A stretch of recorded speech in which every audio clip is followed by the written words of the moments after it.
तो जो actual stake holders हैं एमपीसीएचएस के, उनको आगे आना चाहिए और उनको अपने मसाइल के लिए खुद कोशिश करनी चाहिए। RRWC आप लोगों के ग्रुप का नाम है, ये बनी कैसी है? ये इलेक्शन क्यों कॉन्टेस्ट आ रही है? आखिर इन्हें क्यों जरूरत पड़ी है कि ये इलेक्शन कॉन्टेस्ट करने के लिए मैदान में आए हैं? RRWC का बेसिकली एम वीएन क्या है? का नाम residents and realtor welfare committee रखने का जो मकसद है वो ये है कि हम ना सिर्फ रेजिडेंट्स बल्कि रियल स्टेट कम्युनिटी के भी जो तहफ़्फ़ुज़ात हैं, जो हुकूक हैं, जो उनकी रिक्वायरमेंट्स हैं, उन सब को पूरा करेंगे और उनके हुकूक का तहफ़्फ़ुज़ करेंगे। बहुत से लोगों की यहाँ पे जिंदगी की जमा पूंजी लगी हुई है और हमारे जो मसले मसाइल हैं उनका अदराक जो है वो टाका मैनेजमेंट को उस तरीके से नहीं है। आप आईटी की फील्ड में क्या रिफॉर्म्स लेके आएंगे एमपीसीएचएस में जो लोगों की जिंदगी में आसानियां पैदा कर सके? जब मैं वोटर लिस्ट कलेक्ट करने गया था इलेक्शन ऑफिस से, तो एक इतना बड़ा फाइल उन्होंने मुझे वोटर लिस्ट का दिया था। कोई भी बंदा दुनिया के किसी भी कोने से उसको बड़ी आसानी से इसमें अपनी तमाम इंफॉर्मेशन जो है वो देख सकता है। दुनिया जहाँ पे पेपरलेस इकोनॉमी की तरफ जा रही है, हम अभी भी वही पुरानी रिवायात के ऊपर चल रहे हैं। आपकी प्लॉट ट्रांसफर के लिए जितनी भी डॉक्यूमेंटेशन है उन सब की स्क्रूटनी ऑनलाइन हो सकती है। जो कमी बेशी है वो आपको बता दी जाएगी। आपको मेंबरशिप फी पे करने के लिए, किसी भी चीज के लिए आपको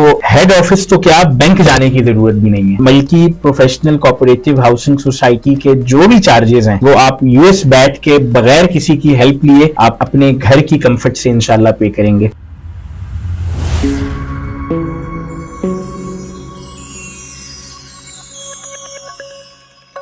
अस्सलाम वालेकुम, मैं हूं Ali Malik, CEO Empire Homes. और जैसा कि आपको पता है कि एमपीसीएचएस में इलेक्शन हो रहे हैं जिसमें 2 पैनल्स कॉन्टेस्ट कर रहे हैं। इस टाइम पे हम मौजूद हैं resident real estate welfare committee के इंफॉर्मेशन सेक्रेटरी उमैर बिन ताहिर के साथ। इनसे पूछेंगे इनकी आइडियोलॉजी कि अगर ये जीत जाते हैं तो जीतने के बाद मल्टी को किस तरह एक बेहतर अदारा बना सकते हैं, इसमें क्या क्या ऐसी रिफॉर्म्स की ज़रूरत है, अगर वो होंगी तो ये अदारा पहले से मज़ीद बुलंदियों की तरफ जाएगा। इन सारी चीज़ों पे हम डिटेल डिस्कस करेंगे इंफॉर्मेशन सेक्रेटरी के कैंडिडेट उमैर बिन ताहिर से। अस्सलाम वालेकुम भाई। वालेकुम अस्सलाम। सबसे पहले मैं आपसे रिक्वेस्ट करूंगा कि आप अपना इंट्रोडक्शन हमें करवा दें कि आप उमैर बिन ताहिर बेसिकली है क्या और वो ये इलेक्शन क्यों कंटेस्ट कर रहे हैं। थैंक यू अली भाई, आपने मुझे मौका दिया कि मैं अपने ख्यालात का इजहार कर सकूं।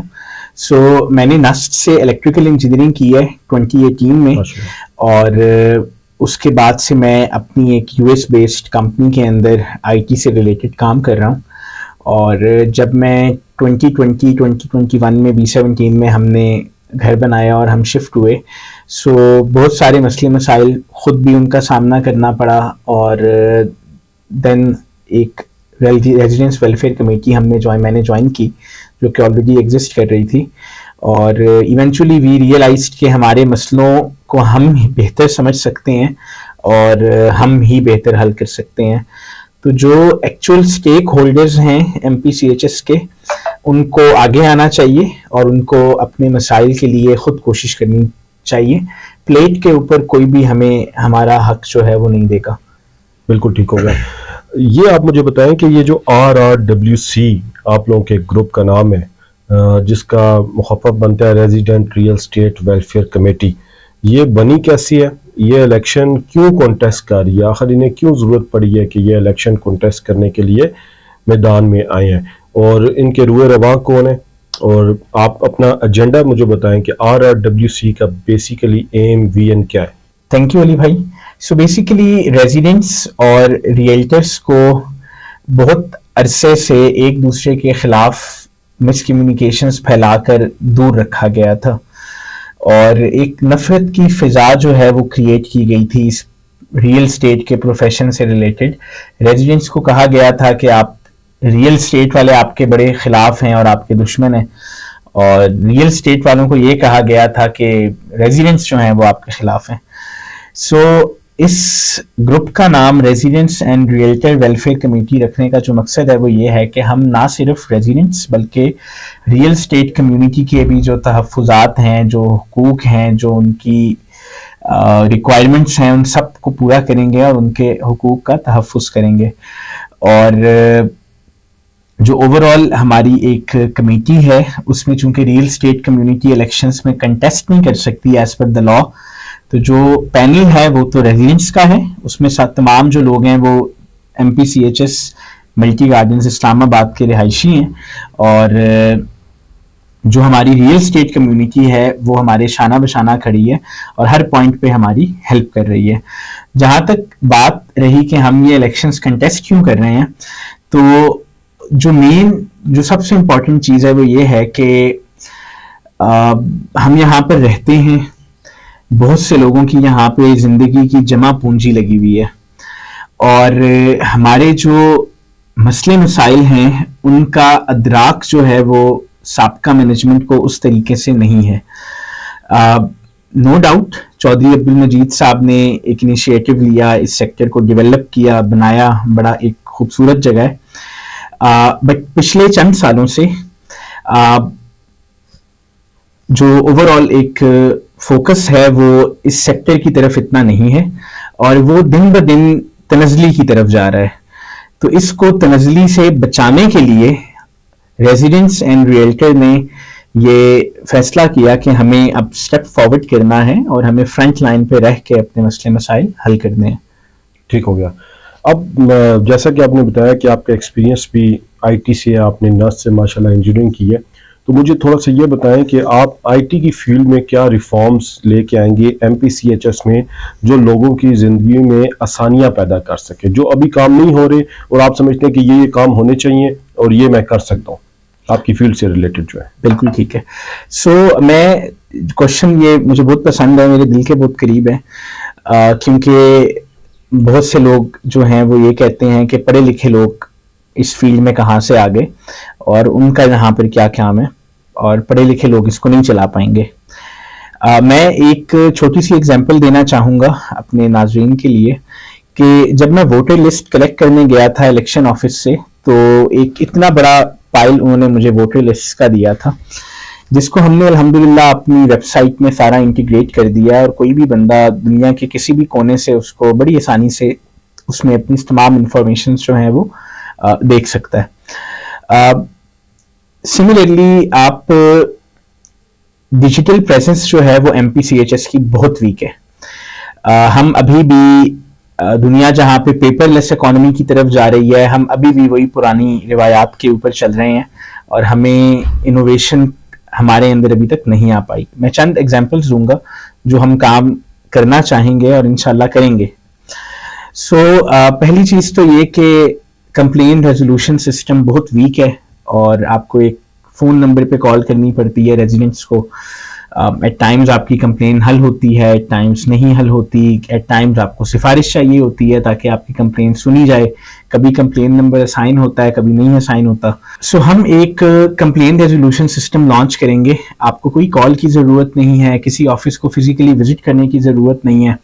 आप सिंपली अपनी कंप्लेन ऑनलाइन वेबसाइट पे फिल करेंगे, उसको ऑटोमेटिकली एक कंप्लेन नंबर असाइन होगा, एक एम्प्लॉई को जो अवेलेबल होगा ऑन ड्यूटी उसको वो असाइन हो जाएगी, वो उसको हल करके अपनी फीडबैक सबमिट करवाएगा, एंड देन जो मेंबर है वो अपनी फीडबैक जमा करवा सकता है कि क्या वो मुतमईन है जो कंप्लेन रिजॉल्व की गई है, नहीं रिजॉल्व की गई। सिमिलरली ये सेम सिस्टम इम्प्लीमेंट हो सकता है अगर हमारे जो भी भाई यूएस बैठे हैं, अमेरिका बैठे हैं, कनाडा बैठे हैं, उनको किसी भी चीज़ से रिलेटेड कोई भी इंफॉर्मेशन चाहिए। तो सबसे बड़ा इशू ये होता है टाइम जोन के डिफरेंसेस हैं, उधर से इधर कॉल करना बड़ा मुश्किल काम है। उनको कहीं कॉल करने की ज़रूरत नहीं है, हेड ऑफिस कॉल करने की ज़रूरत नहीं है। वो रात को 12 बजे, सुबह के 2 बजे, 3 बजे वेबसाइट पे एक मैसेज करेंगे, उनको जो 24/7 हमारी सपोर्ट टीम बैठी होगी वो उनकी क्यूरीज का उनको जवाब देगी। सिमिलरली मैं इसको एक स्टेप फॉरवर्ड आगे लेके जाना चाहूँगा। HEC डिग्रीज की अटेस्टेशन ऑनलाइन करता है, आप अपने सारे डॉक्यूमेंट्स ऑनलाइन सबमिट करवाते हैं। जो HEC है वो उनको पहले स्क्रूटनी उनकी करता है, अगर कोई कमी बेशी है आपको ऑनलाइन बताता है। आप अपनी कमी बेशी जब पूरी कर लेते हैं और वो मुतमईन होते हैं तो वो आपको एक दिन एक टाइम दे के आपको इनवाइट करते हैं, और आप इवेंचुअली जो जगह है वहाँ पे ऑफिस उनके जाकर अपना डिग्री अटेस्ट करवा लेते हैं। बिल्कुल ठीक है। सिमिलरली वो सेम सिस्टम जो है वो यहाँ पर इम्प्लीमेंट किया जा सकता है। आपकी प्लॉट ट्रांसफर के लिए जितनी भी डॉक्यूमेंटेशन है उन सब की स्क्रूटनी ऑनलाइन हो सकती है, जो कमी बेशी है वो आपको बता दी जाएगी। इवेंचुअली आपको एक सारी स्क्रूटनी के बाद सारे फॉर्म्स ऑनलाइन फिल होंगे, आपको एक टाइम दिया जाएगा, आप उस पर आके अपनी ट्रांसफर करवा लेंगे। सिमिलरली एमपीसीएचएस की social media presence I would say zero है। यूट्यूब चैनल नहीं है, फेसबुक का पेज नहीं है, बोर्ड मेंबर्स की कोई इंटरेक्शन नहीं है रेजिडेंट्स के साथ, हालांकि वो उनके वोट्स के थ्रू आते हैं। स्टेक होल्डर्स के साथ उनकी कोई इंटरेक्शन नहीं है। कोई एनुअल जनरल मीटिंग्स होती हैं, हमारी बोर्ड मीटिंग्स होती हैं, उनके मिनट्स जो हैं वो रेजिडेंट्स तक नहीं पहुंचते, स्टेक होल्डर्स तक नहीं पहुंचते। उन मीटिंग्स में क्या फैसले लिए जा रहे हैं, बजट को किस तरीके से स्पेंड किया जा रहा है। सो एक ट्रांसपेरेंसी क्रिएट होगी और सबसे बढ़कर एहतिसाब होगा। जिस एम्प्लॉय को एक एप्लीकेशन, एक कंप्लेन दी गई, क्या उसने उसको सही हल किया, नहीं किया, आपको किसी सिफारिश की जरूरत नहीं है, मेरिट के ऊपर आपका काम होगा। बिल्कुल ज़बरदस्त। अल्लाह करे ऐसा हो जैसा आप बता रहे हैं, ताकि ये चीज़ें बड़ी आसान हो जाएंगी अगर ये सारे काम हो जाए। ख़ास तौर पे जो मल्टी का साइट ऑफिस है, उसमें अगर किसी को C1 में जैसा लोगों को पानी नहीं मिल रहा, तो उसमें कंप्लेन के बड़े मसाइल आते हैं। उनकी मर्जी पे लोग चलना स्टार्ट हो जाते हैं कि पानी मिलेगा नहीं मिलेगा। तो सबसे बड़ा जो इशू मैं समझता हूँ एज अ C1 रेजिडेंट, वो ये है हमारे लिए। इसी तरह छोटे छोटे मसाइल हैं जो अगर आपकी ऑनलाइन की तरफ हम जाएंगे तो हम हल करना, और दुनिया चांद पे पहुंच गई है, मरीख पे जा रही है, और हम अभी तक उसी पेपर वर्क में अगर फंसे रहे, तो मैं ये समझता हूँ। मैं अली भाई आपकी बात को सेकेंड करता हूँ और एक छोटी सी चीज बस यहाँ पे ऐड करूंगा कि एक चीज जो है वो लोगों में फैलाई जा रही है कि पढ़े लिखे लोग जो हैं वो सोसाइटीज नहीं चला सकते। मेरे लिए बड़ी हैरानगी की बात है कि हम अगर 21वीं सदी में भी उस सोच के मालिक हैं कि हमें लगता है कि पढ़ा लिखा बंदा कुछ नहीं कर सकता और पढ़ा लिखा बंदा ये मसले मसाइल हल नहीं कर सकता, तो बड़े अफसोस का मकाम है। पढ़ा लिखा बंदा हर वो चीज कर सकता है जो कि उसके सामने रास्ते में रुकावट आएगी। पढ़े लिखे बंदे के ताल्लुकात बहुत ज्यादा होते हैं।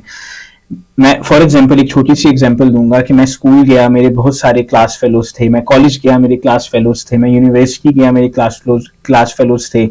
कोई कनाडा है, कोई अमेरिका है, कोई वापडा में है, कोई SNGPL में है, मेरे सीनियर्स हैं, मेरे जूनियर्स हैं, कोई किसी प्राइवेट इदारे में बहुत अच्छी पोजीशन पे हैं, बहुत से लोग CSS ऑफिसर्स हैं।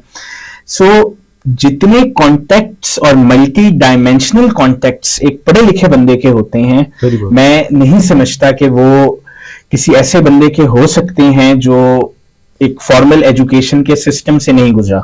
आप मुझे ये बताएं कि जो आपका पैनल है उसमें कितने लोग रेजिडेंट हैं जो मल्टी के ही सेक्टर्स में रह रहे हैं? अल्हम्दुलिल्लाह हमारे पैनल में 8 लोग हैं और मुझे खुशी हो रही है ये बताते हुए कि 8 में से 8 लोग जो हैं वो MPCHS के B17 मल्टी गार्डन्स के रहायशी हैं।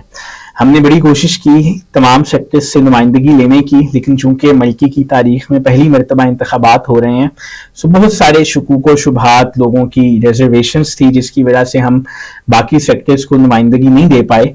बट हमने वहां पर अपनी ब्रांचेस खोलनी है। हर जगह पे हमारे नुमाइंदे मौजूद हैं जो उधर के रेजिडेंट्स हैं और उधर के मसले मसाइल को हमसे बेहतर समझते हैं। हमने हर सेक्टर के लिए एक अलहदा से मंशूर बनाया है जो उधर इंशाल्लाह हर घर तक हम उसको पहुंचाएंगे। और एक चीज जो मैं बताना चाहूंगा वो ये बताना चाहूंगा कि हम स्टेक होल्डर्स हैं एक एरिया में जिस शख्स की सारी जिंदगी की जमा पूंजी लगी हो और उसके बच्चे रहते हों। मैं नहीं समझता उससे बड़ा स्टेक होल्डर उस एरिया का, उस सोसाइटी का कोई और हो सकता है। और हम अपने मसले मसाइल, स्टेक होल्डर्स के मसले मसाइल हल करने के लिए आ रहे हैं। और कोई भी चीज अगर वो हमारे मंशूर का हिस्सा नहीं भी है और वो रन टाइम पे किसी भी पॉइंट पे आती है, तो हम उसको भी इंशाल्लाह जरूर रिजॉल्व करेंगे। उमर भाई, बड़ी खुशी हुई आपसे बात करके, आपका मंशूर सुन के, आपका मंशूर समझ के। इंशाल्लाह उम्मीद है कि हमारे जितने सब्सक्राइबर्स, और आप लोगों को जैसा कि पता है कि मल्टी गार्डन को डे 1 से हम कवर कर रहे हैं। अल्हम्दुलिल्लाह इस टाइम तक 400+ वीडियोस इन लास्ट 1 ईयर या 1.3 ईयर्स में जो गई हैं वो मल्टी गार्डन B17 की गई हैं। तो वो जितने यूज़र्स हैं और सब्सक्राइबर्स हैं वो लाजमी इस वीडियो को देखेंगे। ये मल्टी की बेहतरी के लिए एक resident real estate welfare committee का स्टेप है। और ख़ासकर जो मुझे चीज़ पसंद आई है वो डिजिटल चीज़ बहुत पसंद आई है कि ये जो डिजिटल है ये इसकी तरफ हमें लाजमी जाना चाहिए ताकि हमारी ज़िंदगियां और आसानी की तरफ हो। मेरा एक क्वेश्चन लास्ट आपसे ये है, सबसे बड़ा मसला मुझे ये आता है कि हमारा अगर कोई क्लाइंट है और उसने इंस्टॉलमेंट देनी है तो वो बड़ा परेशान होता है, क्योंकि अब वो बाहर बैठा है, वो इधर भाई को पैसे भेजेगा, वो जमा कराने के बजाय खा जाएगा, किसी रिश्तेदार को भेजेगा वो खा जाएगा, किसी डीलर को भेजेगा वो यूज़ कर लेगा। तो सबसे बड़ा मसला ये आता है कि वो इंस्टॉलमेंट ऑनलाइन पे करे, उसे ऑनलाइन रिसीप्ट मिल जाए, उसके रिकॉर्ड में आ जाए कि उसने ये इंस्टॉलमेंट पे करे। ऐसा कोई सिस्टम इस टाइम पे नहीं है MPCHS में। करेक्ट अली भाई, मैं ये बात करनी थी लेकिन मैं भूल गया। हमारे मंशूर में ये लाइन ऑलरेडी लिखी है कि इंस्टॉलमेंट्स के लिए आपको मेंबरशिप फी पे करने के लिए, किसी भी चीज के लिए आपको हेड ऑफिस तो क्या बैंक जाने की जरूरत भी नहीं है, किसी से फेवर लेने की जरूरत नहीं है। चाहे आप यूएस बैठे हैं, अगर आप ISCO का बिल अपना यूएस में बैठ के ऑनलाइन पे कर सकते हैं तो आप अपनी multi professional cooperative housing society के जो भी चार्जेस हैं वो आप यूएस बैठ के बगैर किसी की हेल्प लिए आप अपने घर की कंफर्ट से इंशाल्लाह पे करेंगे। और ये जो मैंने जितनी सारी आपको पॉइंट्स बताए हैं ये बहुत आसान काम है, सिर्फ दर्द दिल रखने वाले लोग होने चाहिए। बिल्कुल सही है। इस बारे में भी अगर आप कोई डिटेल इंफॉर्मेशन चाहते हो तो उमैर भाई का नंबर भी नीचे आ रहा होगा, आप इनसे खुद कोऑर्डिनेट कर सकते हैं। आप इनको कोई सजेशन देना चाहते हो आप इन्हें सजेशन दें लाजमी। आप कोई और मजीद इनके प्रोग्राम में बेहतरी के लिए आप कुछ स्टेप्स दिलवाना चाहते हैं तो आप वो दिलवा सकते हैं। थैंक यू उमैर भाई, बड़ी खुशी हुई आपका मंशूर सुन के, आपकी सारी बातें सुन के। अल्लाह पाक की ज़ात मल्टी के हाथ में बेहतरी करे और हम सबको राह रास्त पे चलाए और हम सबको कामयाबी की तरफ चलाए और खासकर मल्टी गार्डन को कामयाबी की तरफ चलाए। Thank you so much. Thank you so much.